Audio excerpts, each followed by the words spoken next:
Nora Ellis stood at the edge of her family's pond at 6 in the morning, watching the water drain out, inch by inch. Her neighbors said she'd finally lost her mind. That pond had never run dry in 80 years, but 3 weeks later, every well on every farm around her started running dry too, except hers. What did Nora know that the whole county didn't? If this story moves you, drop a comment and hit subscribe before we even get started. Trust me, you'll want to be here for how this one ends. Nora Ellis was 44 years old when she decided to do something that made half the county think she'd finally cracked.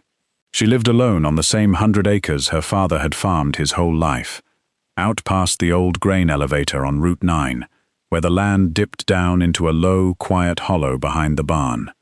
That hollow held a pond. It had always held a pond. Nobody alive could remember a summer when that water wasn't there, full and still and green at the edges, feeding the cattle, drawing in herons every spring like it always had. Her father used to say that pond had outlasted 3 droughts and 2 of his own tractors. So when Nora stood at the edge of it one August morning, with a rented excavator idling behind her, most folks driving past figured she'd finally lost her nerve, her sense, or both. She hadn't slept well in weeks, if she was honest about it. Not because of money, though money was tight enough. It was the smell. Every July, for the last 2 summers, right around the hottest part of the season, a strange, sour smell had started rising off that pond, thick enough that her cattle stopped drinking from the near bank altogether and walked clean around to the far side instead. She'd asked the county extension office about it. They didn't have an answer. She'd asked old Frank Doyle, who'd farmed the next quarter section over for going on 30 years. He just shrugged and said ponds go bad sometimes, same as anything gets old. But Nora wasn't the kind of woman who let sometimes sit easy in her chest. She kept a little notebook of her own by then, writing down the smell, the water level, which corner the cattle avoided, like it was something worth understanding instead of something to just live with. It was her father's old journal, tucked away in a drawer she rarely opened, that finally pushed her past just wondering. She'd found it while looking for an old deed the bank wanted copies of, and in the middle of pages about seed prices and weather, one line stopped her cold. Her father had written, in his same tight, careful handwriting he always used, "Something under that pond isn't right. Never touched it. Never will." He hadn't explained a word past that. He'd simply left it be his whole life, the way a man leaves alone something he doesn't fully understand, but respects anyway. Nora sat at her kitchen table that night, reading that one sentence over and over, feeling something she couldn't quite name settle into her stomach. Her father wasn't a superstitious man. If he wrote it down and never touched it, there was a reason. And now he wasn't here to ask. Word got around fast once she called the equipment rental place in town. It always does in a place like this. By the time the excavator arrived on the back of a flatbed, half her neighbors already had an opinion, and none of them were quiet about it.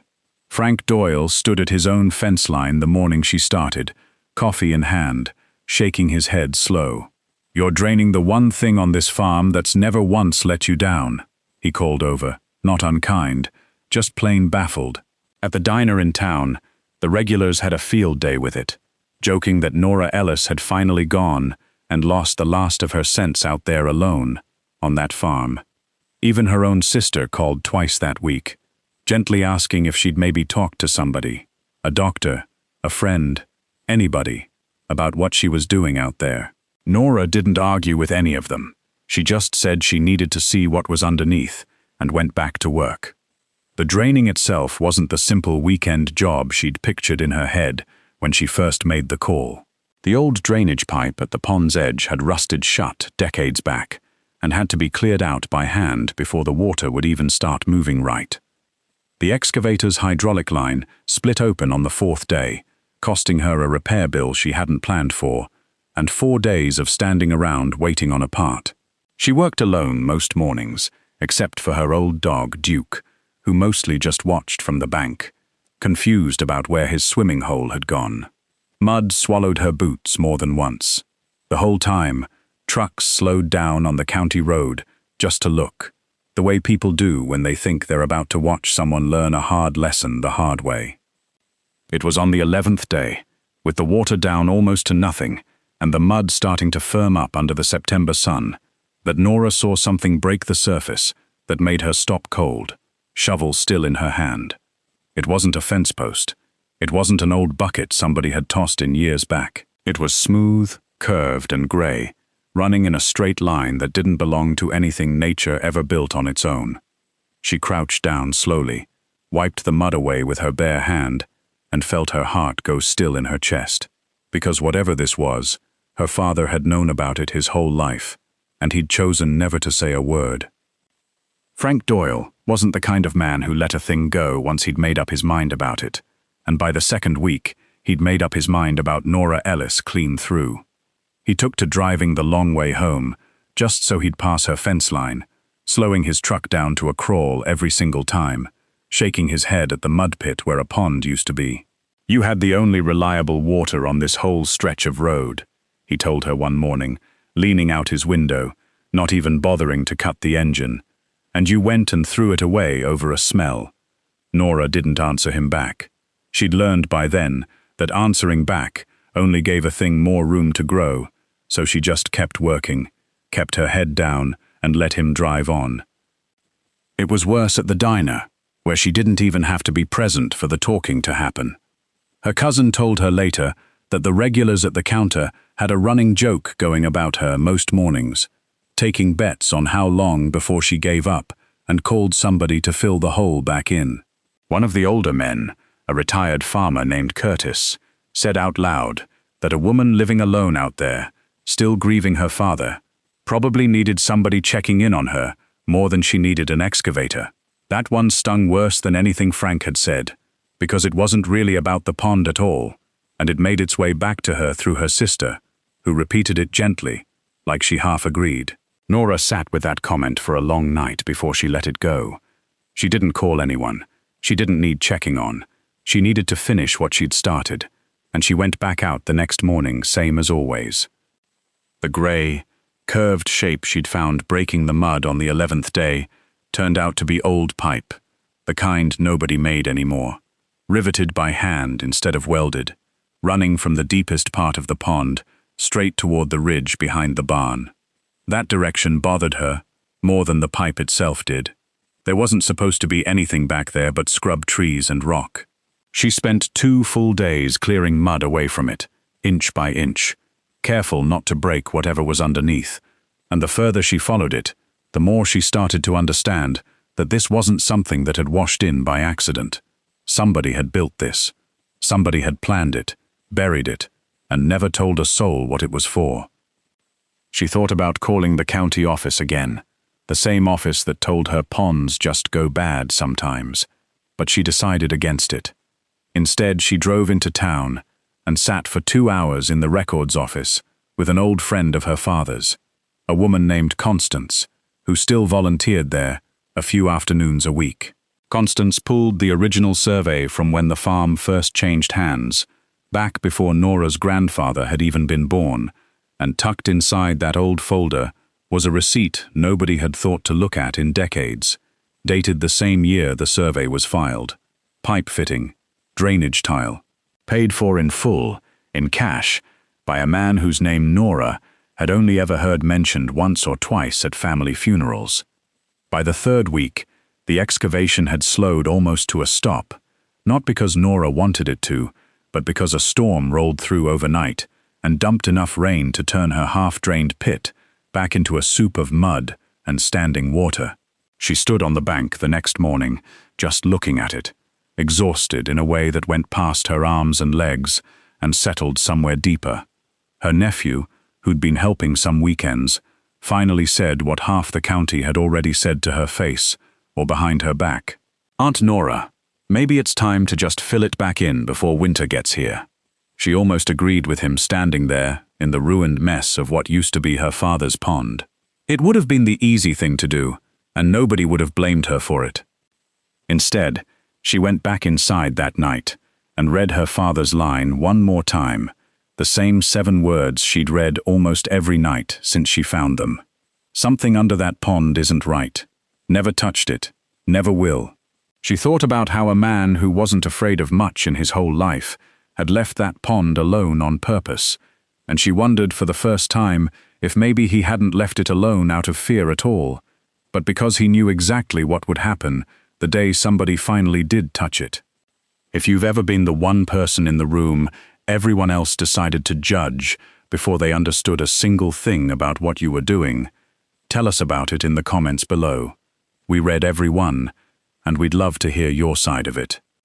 The next morning, once the mud had firmed up enough to walk on again, Nora found something half buried near the base of that old pipe that made her drop to her knees, right there in the dirt. Because whatever she was looking at, it wasn't rusted metal, and it wasn't stone either. Nora knelt in the mud that morning with her heart going harder than it had any right to, staring at something pale and smooth poking up through the dirt, not rusted like the pipe, not rough like stone either. She brushed at it with her fingers, slow and careful, the way you'd clear dirt off something you were afraid to break, and what came up out of that ground was a section of hand-fitted rock, laid together without any mortar holding it, forming a small square chamber no bigger than a washtub. It didn't look like anything a farmer would ever have built for cattle or drainage. It looked like something built by a man who understood exactly what he was doing and wanted it to last 100 years without anybody finding it by accident. She called Constance again that same afternoon, and this time Constance brought someone with her, a retired county water officer named Warren, who'd spent 30 years dealing with wells and springs and every kind of water trouble a farm could have. Warren crouched down at the edge of that stone chamber for a long while, without saying much of anything, running his thumb along the fitted rock, brushing away a century of dried silt. When he finally spoke, it wasn't what Nora expected to hear. "This isn't farm plumbing," he said, looking up at her. "Somebody engineered this on purpose, and they knew exactly what they were capturing." Nora asked him capturing what, and Warren just shook his head slowly, said he wasn't sure yet, but he wanted to come back tomorrow with a shovel of his own. Word moved through the county faster than Nora could keep up with after that. Frank Doyle, the same man who'd shaken his head at her every single morning for 3 weeks straight, showed up on her property for the first time, without a single word of doubt in him. He stood at the edge of the pit with his hat in his hands, quiet for once, staring down at that stonework like it was something he owed an apology to. He didn't say sorry outright. Men like Frank rarely do. He just asked if she needed an extra pair of hands clearing the rest of it, and Nora, tired as she was, said yes. The following week brought a setback nobody had planned for. A slow-moving storm parked itself over the ridge behind the barn and dropped 4 inches of rain in less than a day, turning the whole excavation into standing water again, threatening to collapse the very stonework that had survived over 100 years untouched. Warren came back out that night with tarps and a headlamp, and Nora, Frank, and even her nephew worked until nearly 2 in the morning, trying to keep the water from pulling the loose dirt down into the chamber and burying it all over again. Nora's arms shook by the end of it, cold and soaked clean through, and more than once she thought about just letting the rain finish what it started and walking away from the whole thing.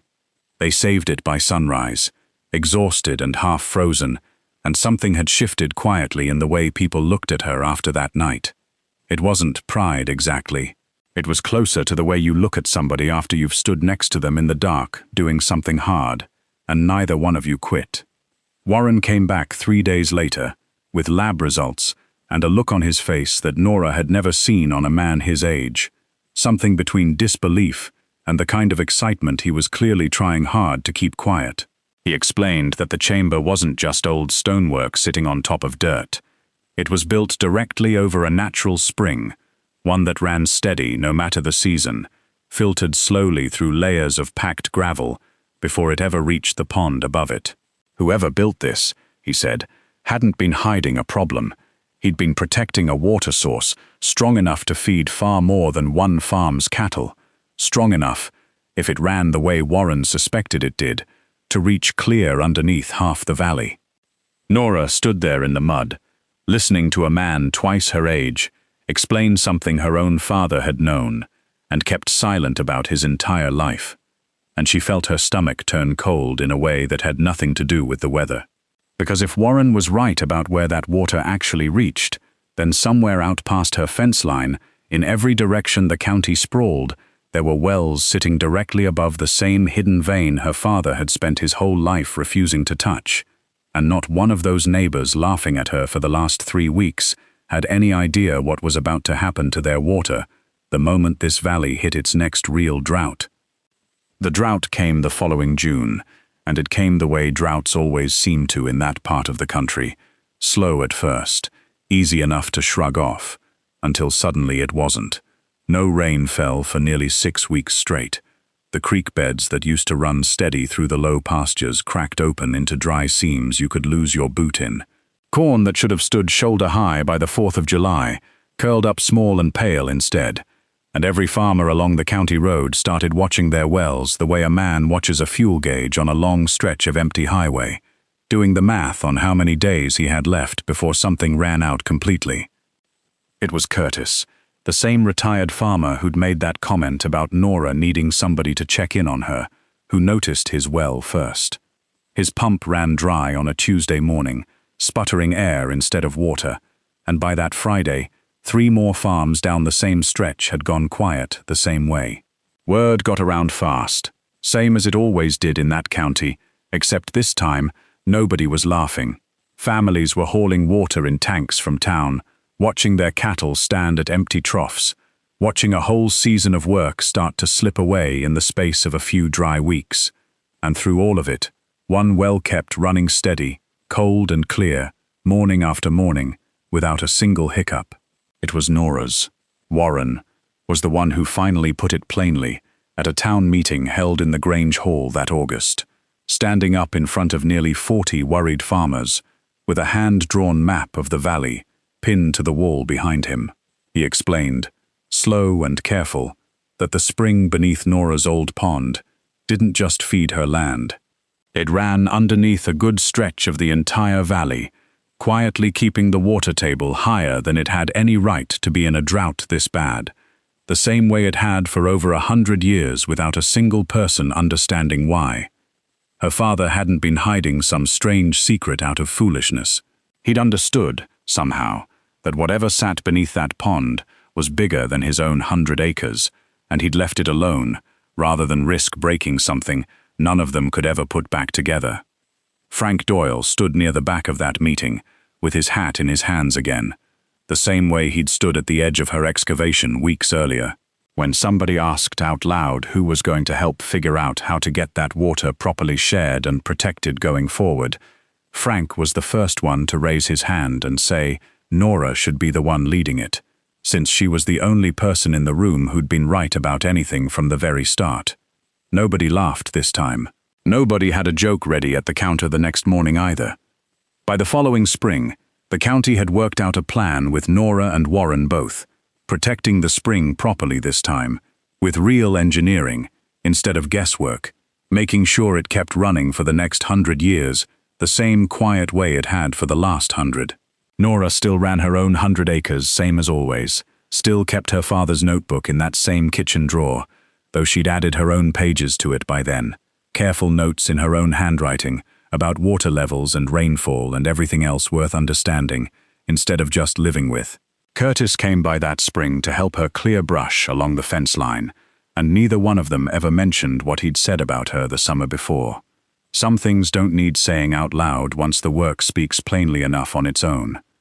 Nora still walks out to that pond most evenings, the same way her father must have, watching the water sit still and quiet, ringed with cattails again, like it always had been. She doesn't tell people it was luck that led her out there with a shovel that August morning. She tells them it was paying attention, the kind of paying attention that takes years sometimes, the kind that makes half a county think you've lost your mind, right up until the moment they understand you never had for a second. Her father never explained why he left that spring alone his whole life, but Nora likes to think he'd understand now why she finally had to. If this story reminded you that the quiet ones paying close attention are usually the ones who see the truth long before anybody else does. We'd be honored to have you stick around for the next one. Subscribe if you believe patience and paying attention still matter in this world, because we've got a lot more stories just like Nora's still to tell.